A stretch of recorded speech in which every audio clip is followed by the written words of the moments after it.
हरे कृष्णा, राधे राधे। आप सभी का वेलकम है फिर से ब्रज स्टोरीज में, जहाँ पर बात करते हैं गोपाल जी के बारे में और दूसरे टॉपिक्स होते हैं उनके में बात करते रहती हैं। तो फ्रेंड्स, जो आज का वीडियो मोस्ट इंपॉर्टेंट वीडियो सभी के लिए।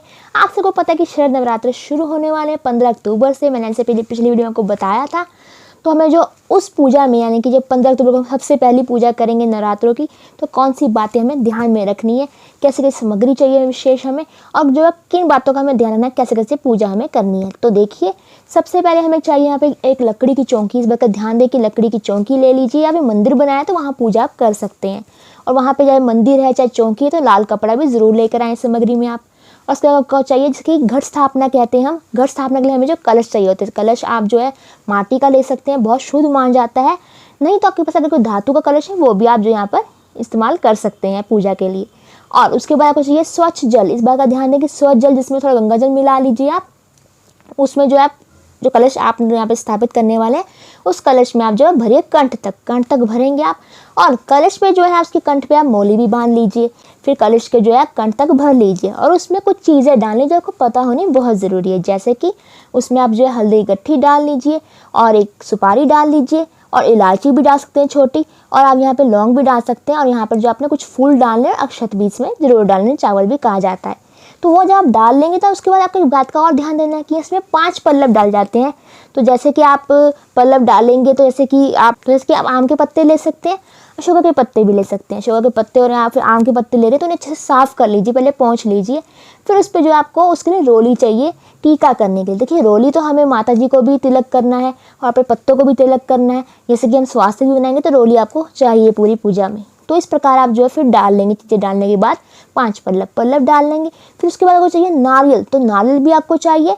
तो नारियल जो है आपने ध्यान देना है कि जो आप नारियल ले रहे हैं उस पर आपने जो है या तो मौली बांध लीजिए, या फिर माता जी की चुनरी भी बांध लीजिए। तो डाल लेंगे, आप सब कुछ कर लेंगे, तो नारियल को आपने जो है खड़ा कर लेना है सीधा।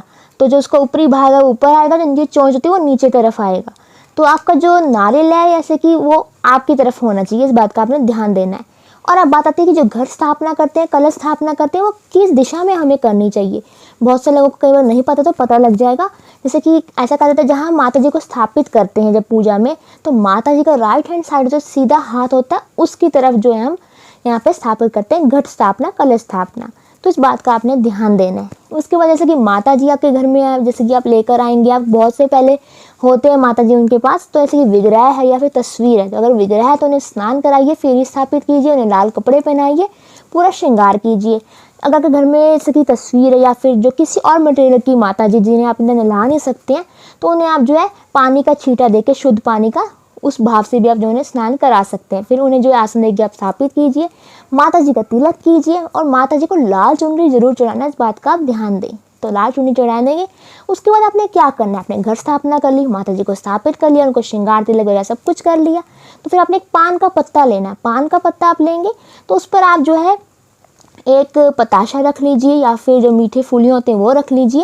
वैसे पताशा रखा जाता है। और पताशे के साथ में रखना है एक लौंग और एक छोटी इलायची। वो माता जी को भोग स्वरूप जो है अर्पित किए जाते हैं, तो वो आपने ज़रूर करना है। और माता जी को फूल चढ़ाइए, और हो सके तो माता जी के लिए एक हार बनवाइए फूलों का, माता जी को वो बहुत अच्छा लगता है, तो वो भी आप ज़रूर करिए। और इसके बाद हम आती है बारी माता जी को दूसरे भोग लगाने की। जैसे कि ऋतु फल का भोग आप लगाइए ज़रूर, मौसमी, आम, केला, जो भी आपके यहाँ मिल रहा हो वो सब आप लगा सकते हैं। और फिर जो है माता जी को आपने यहाँ पर जो है भोग लगाने के बाद उनकी जो है दक्षिणा भी करना है। तो दक्षिणा आप जरूर, आपको जैसे ठीक लगे वैसे आप चढ़ा सकते हैं। और माता जी को हमें श्रृंगार भी चढ़ाएंगे। तो श्रृंगार में जैसे कि चूड़ी, बिंदी और मेहंदी हो गई, तो ये सब आप जरूर, जितनी क्षमता है वैसे आप कीजिए।